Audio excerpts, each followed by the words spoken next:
Welcome to Core 100. As you know by now, this course is designed to welcome you to campus and help you learn what are called the social and academic manners necessary for life together in a community of learners. This class is meant to support you in exploring the virtues of hospitality, fortitude, kindness, and perseverance. At the heart of this introduction and welcome, for me at least, is the art of listening. It is my strong belief that listening is a superpower. It is one we can learn and can practice, but most of us don't. Let's dig into this. For me, the journey of learning or engaging with others or crossing lines of difference or making progress on the things we care about, it all starts with listening. And over the last few years, I've developed for myself in my work kind of an invitation to how we approach the work. And that invitation hinges on listening. Before I jump into the listening, I just want to say another word about the invitation. So this may or may not be familiar to you. You've probably seen it in other settings. But the idea is that our intention when we enter a conversation, when we enter an environment where we're going to try to learn from others, is that we're going to first and foremost take seriously the things that others hold dear. If it matters to you, then it's going to matter to us. That is to say, I don't have to agree with you, but if something's important to you, I'm going to take it seriously. We often overlook this phase, and because of that, people don't trust in the conversation that their concerns are important, and so they're obviously, not surprisingly, slow to then believe or take seriously the things that other people hold dear.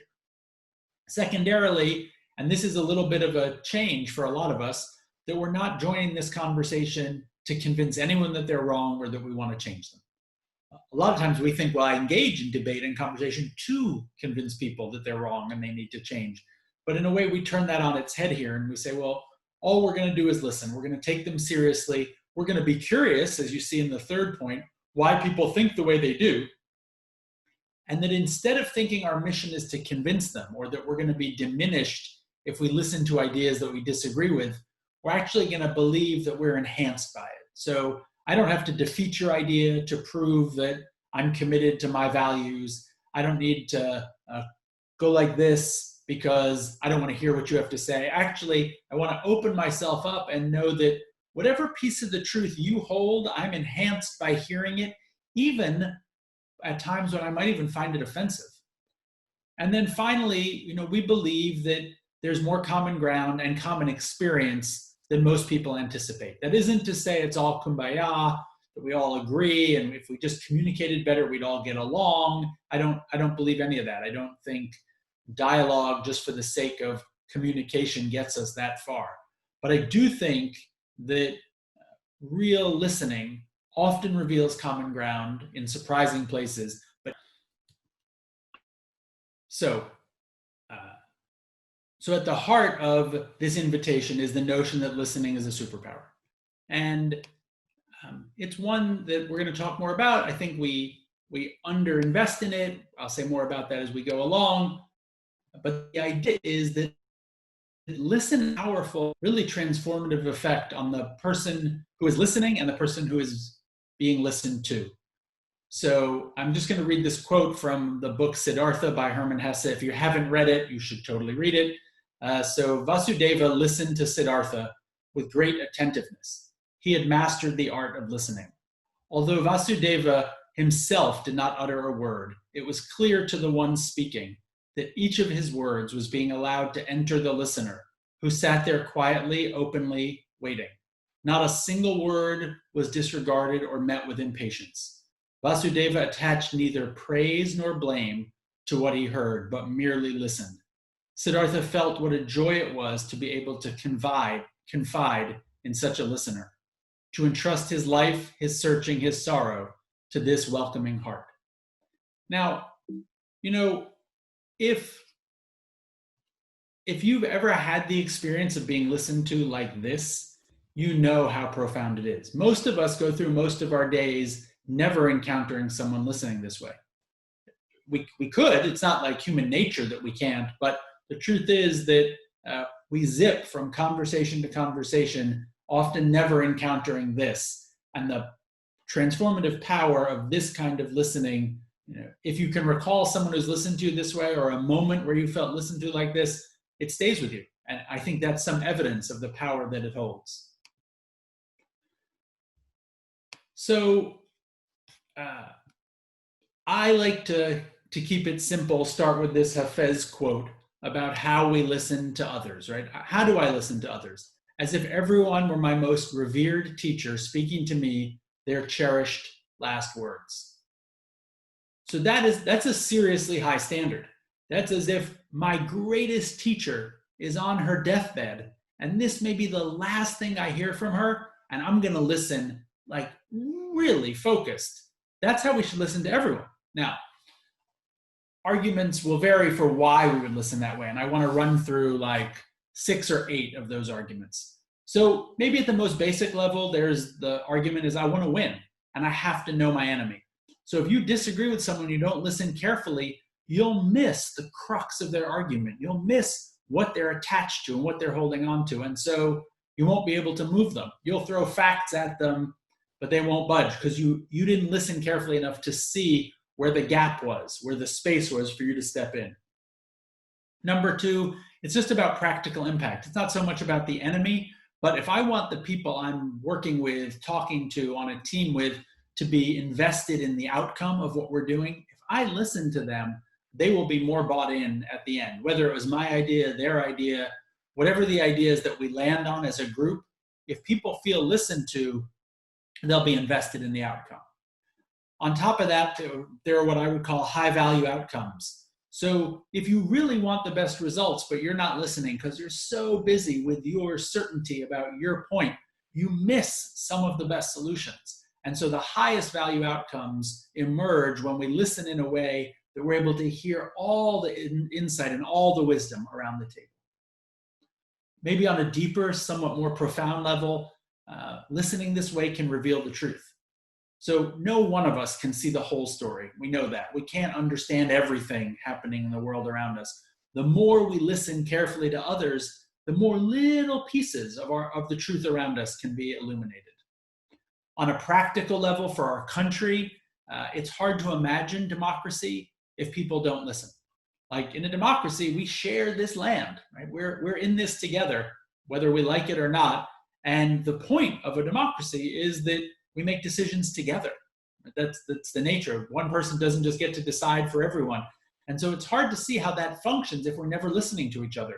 Right? How do we ever reach agreement on the things we need to do together if we don't hear each other?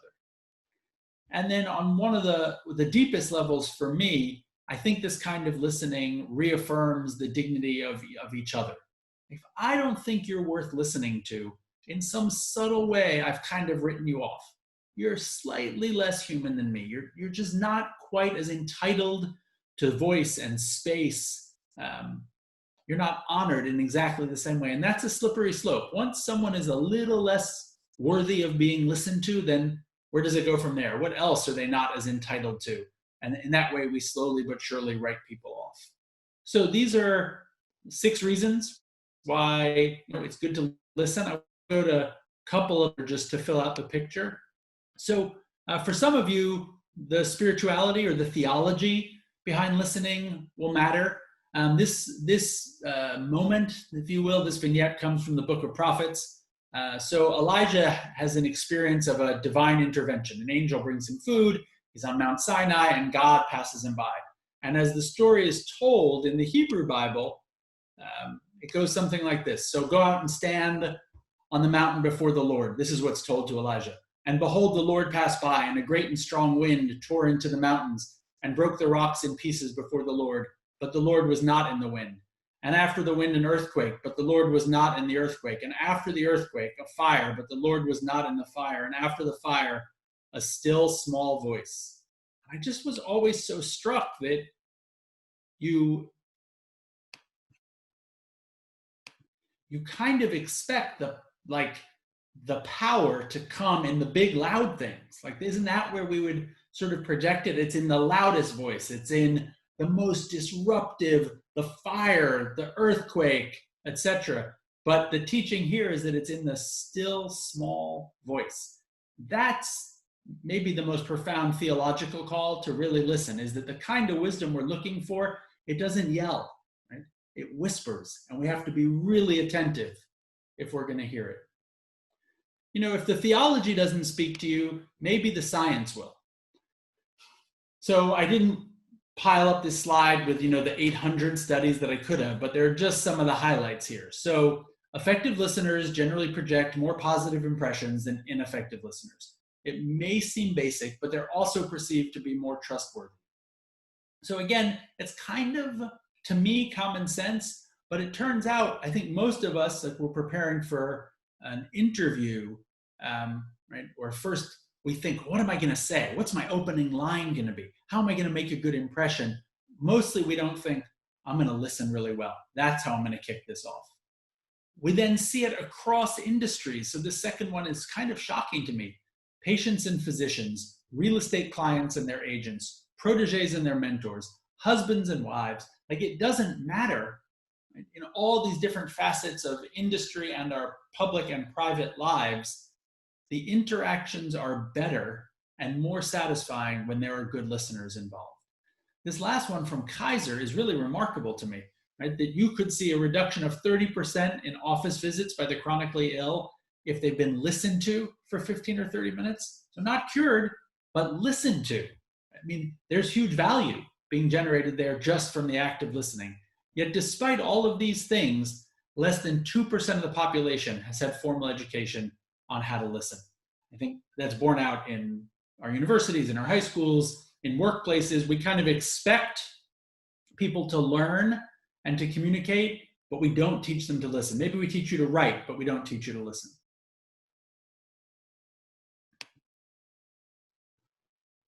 So to listen fully, this is from Peter Senge, to listen fully means to pay close attention to what is being said beneath the words. You listen not only to the music, but to the essence of the person speaking. You listen not only for what someone knows, but for what he or she is. Ears operate at the speed of sound, which is far slower than the speed of light the eyes take in. Generative listening is the art of developing deeper silences in yourself, so you can slow your mind's hearing to your ear's natural speed and hear beneath the words to their meaning. So that's what we got to get to. We've got to figure out how we can quiet the mind and slow down enough that we can really hear what's being said. So I'm going to walk you through now some tips for less skillful, like highlights, I guess, of what less skillful listeners do and then what more skillful listeners do. And hopefully these give you a little bit of a picture of, and maybe as you're listening, think to yourself, do I do that a lot? A little, maybe from time to time, not at all, but reflect on it through that lens. So less skillful listeners will try to steer the conversation in a direction they want. So not following the lead of the speaker, but following their own desire to take things maybe to where they're comfortable or to where they think they'll win or to what they're curious about. And similarly, then the questions that less skillful listeners ask are not about serving, if you will, the speaker, but they're about satisfying their own personal curiosities and interests. Less skillful listeners will immediately evaluate what's being said. So a lot of us do this. I find myself doing it. It's like, as someone's talking, I'm judging. Are they right? Do I agree? Does that make sense? Do they have their facts right? Is that well argued? That's not really listening, right? It's judging, but it's not really listening. Relatedly, when we're being less skillful in our listening, we'll hear everything through our own frame of reference. And really, we're listening for only what we expect to hear. Right? We've kind of closed off the room for surprise. We're now like, oh, I know you. I know what you're going to say, and I'm listening for that predictable thing. We'll also allow our minds to wander to other things. We'll check our phone, we'll glance off somewhere else, we'll start making a to-do list for what we have to do later. Even worse than that is what I call the shoot and reload discussion. So in this model, I only stop talking for long enough to catch my breath and shoot down your next point, right? So I look like I'm listening, but I'm actually reloading. I'm getting ready to go on the attack, go on the offensive.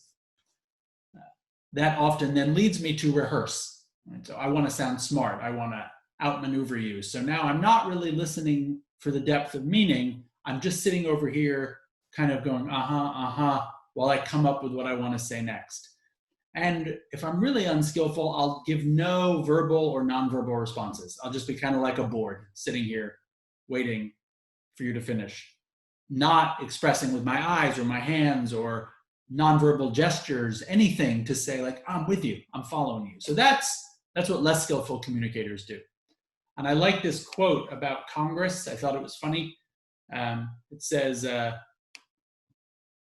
me just see if I can get it for you. It says, Congress is so strange. A man, and I guess it usually is a man, gets up to speak and says nothing. Nobody listens, and then everybody disagrees. I think like that's a pretty good description of the dysfunction of our politics. Now, when we turn to more skillful listeners, we see a whole different set of skills. So first, it's the approach, and it references back to the invitation that I talked about at the top of this discussion. So you want to come from a place of humility, of curiosity, and a desire to understand. You want to suspend judgment, and you want to truly listen. You want to pay attention, focus not on what you have to do next or where you want the conversation to go, but on what the other person is saying. You want to open up and listen for the total meaning. So now, as a skillful listener, you're tracking the content. Do I understand what they're saying? Did those points make sense? Like, can I follow? But also, wow, that seems really important. Look how emotional, listen to the crack in their voice as they spoke, or the blood rushing to their face. Now I start to track the emotions as well as the kind of message. I'm encouraging you throughout, and I'm using hand gestures or facial expressions to tell you I want more. I want to hear more. I'm asking questions to be of service, right? I'm asking because I think you need help getting to the next point, not because of my interests, but because I'm trying to help you figure out what it is you need to say. I'm also super aware of my own discomfort. So we're now in a topic that I don't really like, or I'm bored by, or I have an aversion to, and now I start getting uncomfortable, and so I want to jump in. I want to steer away from it. I want to make sure the conversation doesn't go where I'm afraid it's going to go. So when, as a skillful listener, I notice that I don't act on it. I notice, getting kind of a knot in my stomach sitting here. Oh, I'm clenching up my fist. Okay, I got to really check in. What's going on? The key, really, for a more skillful listener is that you're seeking to understand the other's perspective, as well as the emotional content and the message. You're really trying to get, like, where do they come from on this? Oh, this is their life experience. This is their background. This is the worldview they bring with them. Oh, now I'm understanding how they came to this. You certainly don't want to fake your understanding. Like sometimes we're like, I get it. That's not what a skillful listener does. You just ask, like, well, wait, I'm not really sure I get it. Can you take a step back? Can you explain a little more? You want to, at all times, let the person direct the conversation where they want it to go. And you want to reflect back to them the essence of what you're hearing. So you're not trying to summarize everything for them or over-interpret it for them, but you're trying to reflect back that you've heard them, right? That it made sense to you. And these are the ideas you think they're trying to communicate. And you don't, and we're going to get into this more as this class goes on, you really don't want to think there's a right way to respond. Like, oh, I'm a good listener now, so I always say, mm-hmm. There's a range of strategies and tactics for good listening. We're going to dig into them. The key is to get comfortable using them at different times in appropriate ways, but mostly because you come from a place of humility, curiosity, and desire to understand. I love this Thoreau quote. He said, "The greatest compliment that was ever paid me was when someone asked me what I thought and attended to my answer." That's what this is really all about. So just one last kind of conceptual point that I thought would be helpful for people to be reminded of is that there's a huge difference between, let's say, data and interpretation. Data that's what happens, right? Like the sun sets, that's data. I've raised my hand, data. And so we're interacting with data all the time. Like throughout the day, literally millions of pieces of data are coming our way. What happens with data is it then gets interpreted. So it gets interpreted through my worldview and my values and my previous experience and my family of origin. And right, everything that makes me who I am creates a ladder through which I mine for data. And you and I have different life experiences, different worldviews, different backgrounds, etc. So we may see the same data and we may interpret it differently. So as we go up the ladder, we would go away, even though we both saw the sun was setting, what it meant to us was different because of who we are. What was surprising to me when I first started studying this ladder of inference was that that's actually not what we do.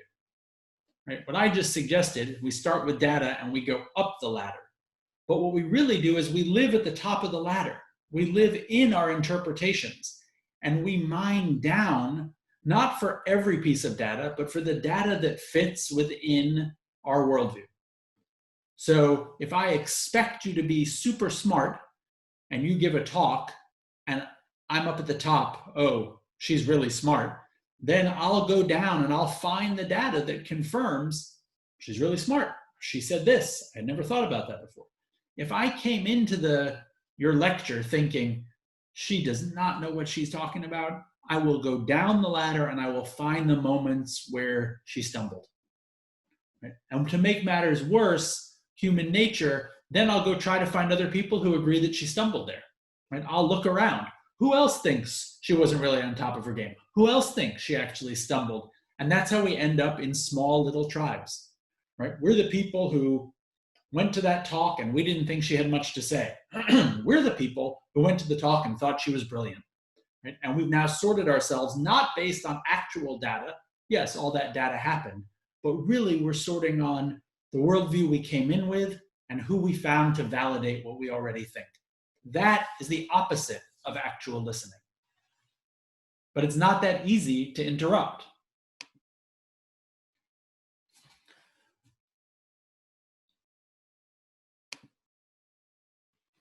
And so if we want to interrupt the patterns of less skillful listening, and we want to interrupt the patterns of mining down the ladder to find the things we already thought, we have to really train ourselves in some new habits. And so I'm going to break you into pairs to do some practicing.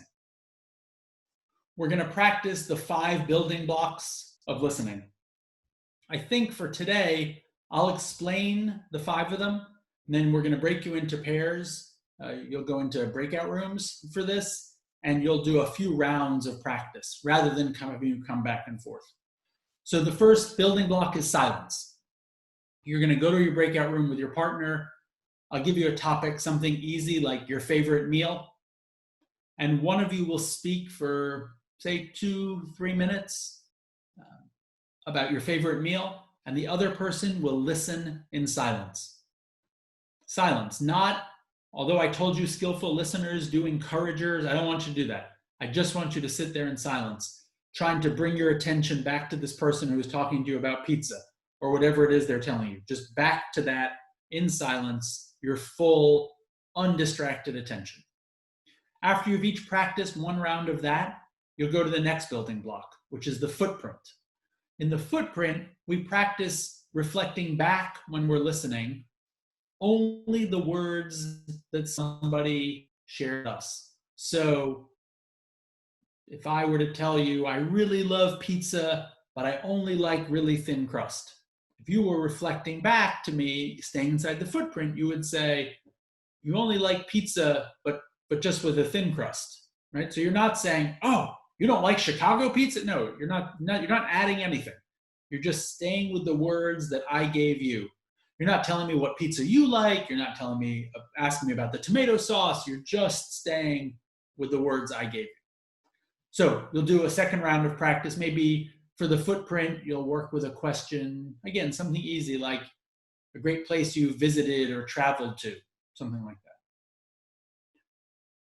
Third building block is encouragers. In the encouragers practice, here we use all those nonverbal and verbal communications. We're not asking questions yet, but we're urging the other person on. Oh, oh, really? Oh, yeah. Oh, that happened, right? So we're just trying to let them know that we are right here and we're trying to draw this out of them. The next building block after that is sorting, grouping, and synthesizing. So here we're getting into slightly more complicated territory. So this would be, an example would be, you tell me, oh, I had a really tough day in class. The teacher was boring. My friends were annoying. And there was a noise in the room that was distracting. So I might say, oh, I hear you saying the teacher was boring, your friends were annoying, and the noise was distracting. That would be staying in the footprint. But now I'm going to sort or group them. So I'm going to say, so I heard you say 3 things, but did one of them matter more to the other? Was it really boring, annoying, or distracting? Which one is worth talking about? Right? So I've started to sort those 3 apart. Right? You could also synthesize, oh, I heard you say 3 things, but it really sounds like you kind of had an off day, right? Now I've grouped them together as the evidence that my friend here has had an off day. I say this is maybe the riskier area because now I'm starting to lay a little interpretation into it. I'm starting to sort things based on what I think makes sense, right? Or group them based on what I think makes sense. And so you want to still stay close to the footprint, but you're giving yourself a little more latitude because you've listened in silence, because you've mastered the footprint, because you've been using encouragers. Now maybe there's some rapport, there's some trust, and you can start to have a little latitude with sorting, grouping, and synthesizing. And then the 5th building block is open-ended questions. So this is where a conversation is flowing, and now I would start to draw you out further. So now the 2 that I love most are, tell me more about that and what was that like for you? I think if you're in doubt, when you don't know where to go in a conversation, you can always fall back on almost whatever anyone says. You can say, oh, tell me more about that, or what was that like for you? There are a lot of other open-ended questions. It basically means not a question I could answer yes or no. It's open-ended, like how did that happen, not did that happen. Why do you think that happened, not did that happen, right? So how and why questions tend to be open-ended, but the 2 simple go-tos, tell me more about that and what was that like for you, are things you can always fall back on. These 5 building blocks do something, I think it's transformative, and this is what I would say. There's this old saying that, you have 2 ears and 1 mouth, which is why you should listen twice as much as you talk. But I actually call this like full body listening. So I'm not just listening with my ears, I'm listening with my eyes. Like I'm watching you so carefully. I'm listening with every sensory fiber that I have. I'm really trying to feel, and some people think it sounds hokey, like you're trying to feel the energy. But if you're listening really carefully, you can feel when someone is going deeper into a conversation or where they pull out. You can feel where someone is right up to the edge of saying something maybe they've never said before, and then they go for it or they don't. You can feel when you're connected and when for some reason they've moved away or they've pulled back. So that's listening with the entirety of who you are.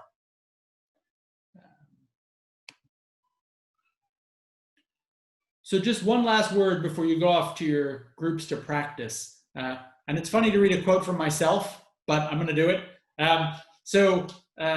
Some people say they're tired of conversation. They want less talking and more action. To them, I would humbly say, if you have countless discussions and nothing has come of it, then these aren't really conversations. And most likely, no one has been listening. Because in a true conversation, when deep listening takes place, then action is a must. If I am listening and you are in pain, then I will be moved. I will act, or I must be a psychopath. Conversely, if I think I can skip conversations, seek shortcuts, driven by the urgency of action, then I will be lost in an endless cycle of detours.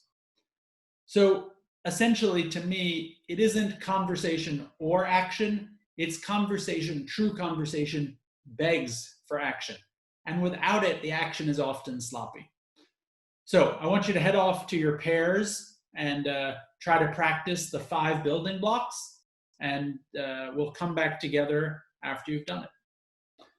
So, partly we drill these practices, the building blocks. We do them over and over again because we want our conversations to go deeper. And it's easy to stay at the headlines, and it's easy to get thrown off. the practices let us stay steady, stay grounded, and help serve the conversation so it could unfold to a kind of new, hopefully a new place. So I want to talk with you for a minute about a guy named Cameron, who I met some time ago.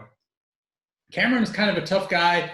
Like, he told us that when he went to the ATM to get cash, he had a sock. So, he didn't seem like a pushover to me. So I met Cameron and we were talking about race. And Cameron, the question was asked, do you think discrimination against whites has become as big a problem as against blacks and other minorities? And Cameron said yes. Now, it's true that a fair number of white people believe that, but in let's say in liberal or progressive circles, that can be a little bit of a conversation stopper, right? So the most likely path, response path A, would be, well, Cameron, you're a racist, conversation is over. But I don't know, I was having a good day, I was feeling kind of open-hearted, and so I went in a different direction, and I went to an open-ended question. What makes you say that, Cameron? And so the conversation continued, and I'm grateful to this day that it did. So Cameron says, well, one thing you should know is that my wife is black. Now, that was not what I was expecting. I mean, right there, I'm kind of like, okay, this is a different conversation than I had anticipated. And it confused some of my, let's say, simple definitions of who Cameron is. Now, again, in a classic, let's say, the community I'm most familiar with, progressive community, there's another moment here where the conversation could have stopped. It wouldn't have been unusual to say, look, Cameron, I'm not talking about your personal choices, I'm talking about structural issues. Right? It's immaterial, really, who you're married to. Conversation ends.